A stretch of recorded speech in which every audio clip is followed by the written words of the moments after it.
Hey,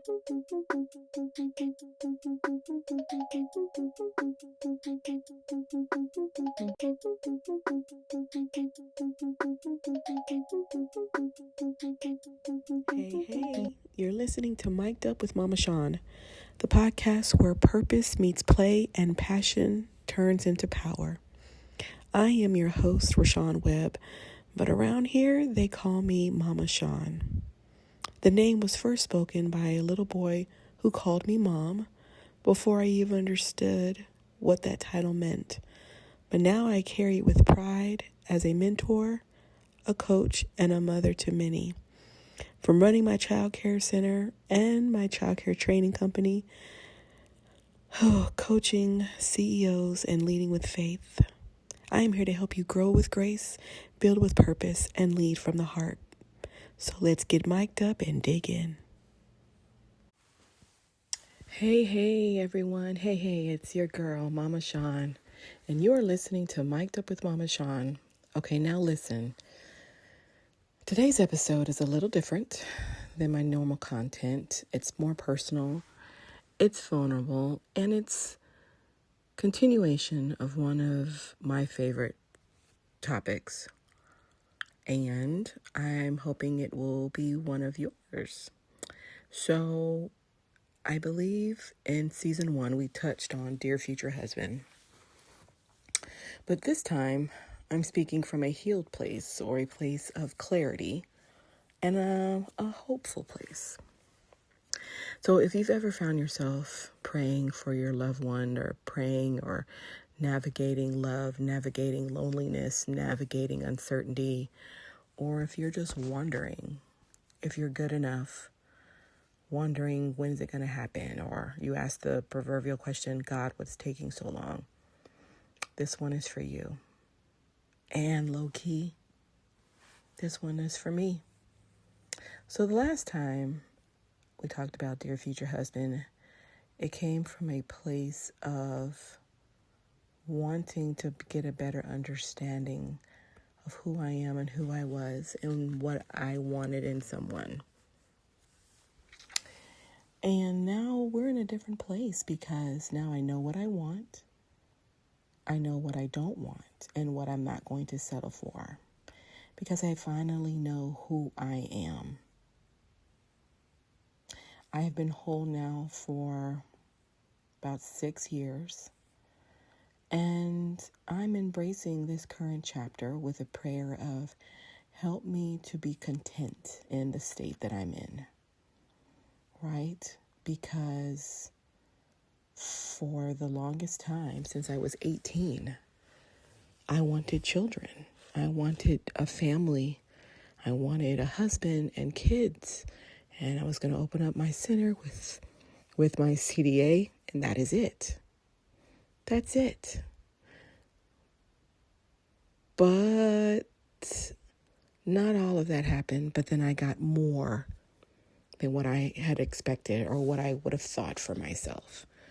2 degrees, a few businesses, a plethora of friends, a plethora of support. I wrote a book, trying to finish the other 2 books. I have 2 podcasts. I travel all over. So I'm reading a new letter today, and I hope that it resonates with you. Dear future husband and or wife, I used to wait for you with clenched fists and tear-stained prayers. Now I wait with open hands and a full heart. I no longer see you as the one to rescue me from loneliness, but as the one to run with, not from.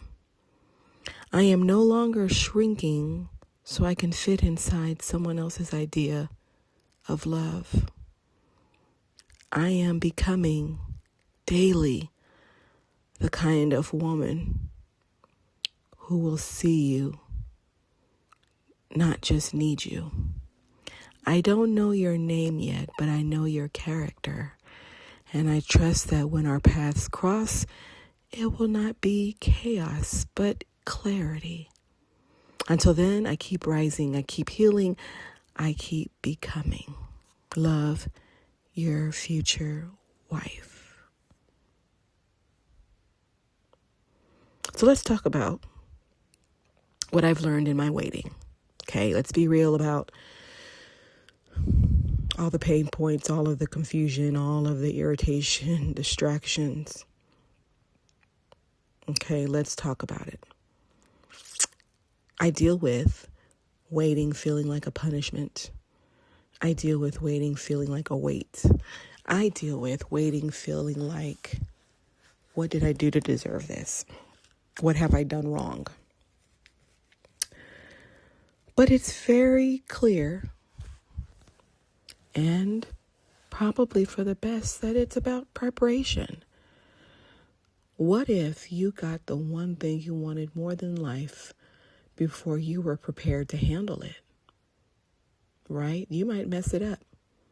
You might ruin it. And we don't want to do that, right? Because it's a gift. We take care of the gifts. We take care of the things that are oh so precious to us because we don't want them ruined. So this is what I've done and what I'm doing.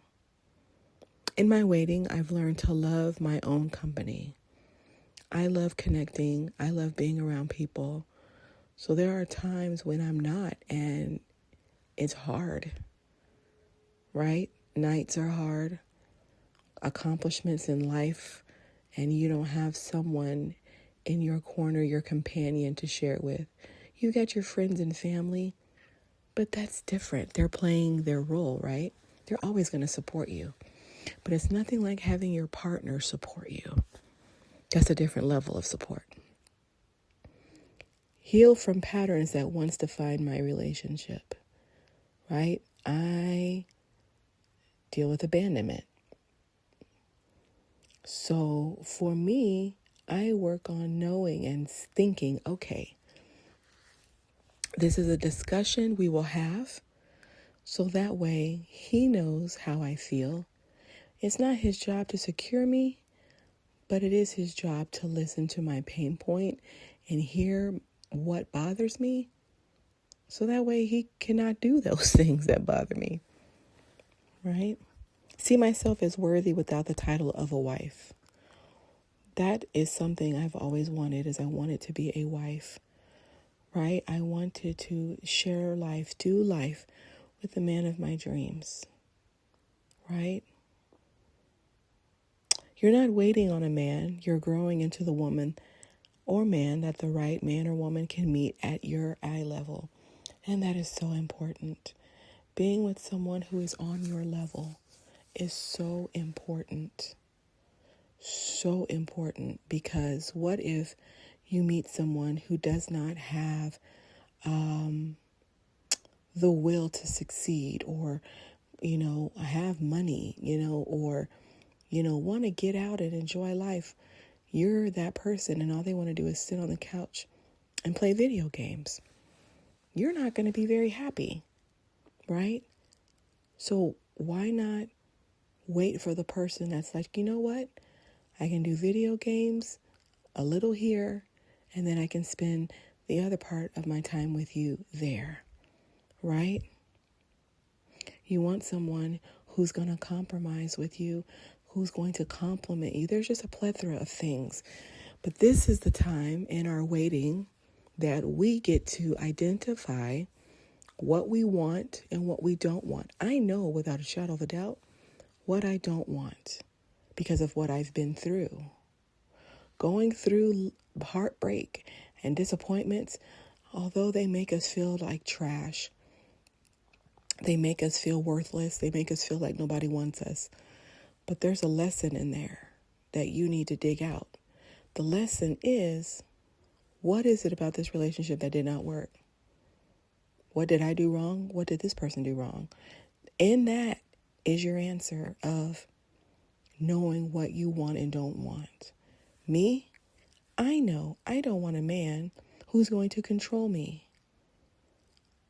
Look at everything I do, dictate everything, what I wear, how I do my hair.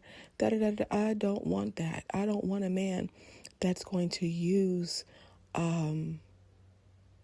certain triggers as a weapon against me. I don't want a man that's going to verbally abuse me, because at some point that verbal will go to physical. These are things I've experienced, right? So think about that. Think about, what do I want? What is it that I don't want? And stand in that. And yes, it gives off the assumption that we're picky. Yes, it gives off the assumption that we think we're better than.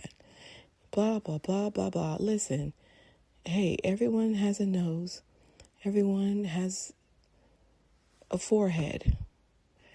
Everyone has an opinion about everything. So what? You have your likes and dislikes. Write them down. See them. Memorize them. Let them resonate in your heart, resonate in your mind, so that way when they come, you know off the bat, this is what it is. This is what it isn't. They can't persuade you with their smile and their gestures and all the things that make them amazing. No, they won't be able to do that. But what they will be able to do is look at, wow, they know what they want. It took me a long time to know what I wanted. And it took me a long time because every relationship I was in, I assimilated myself to what they wanted. And I lost myself every single time. Now, I wish you would. Why? I did the work. I did the work. I know myself. I know the good, the bad, and the ugly. Right? So you know yours. All right, here's your mic'd up moment. You're not behind. We are not behind. We are not forgotten. And I deal with that every day. We are being prepared for the love that sees you, holds you, honors you, and covers you. And until that love comes, love you the way you want to be loved. You don't know what that is? You're going to have to search yourself. How do you want to be loved? Love yourself that way. You love yourself. You won't expect someone to do things that they might not be capable of doing. That's where we fail. I'm going to give you this responsibility because this is your job, not realizing they might not be capable of it. We're doing yourself and them a disservice. Okay, take a breath in, hold it, breathe out. That was a heavy one, but you made it. You made it. If this episode touched your heart, and I hope it did, I would be honored if you would share it with someone who's still waiting with faith, waiting with hope, and waiting with that love that burns in their heart. DM me, email me. Let's keep this conversation going. You can email me at childcaremedia@yahoo.com. I'll see you next week, because mic'd up with Mama Shaun, we don't just talk, we transform.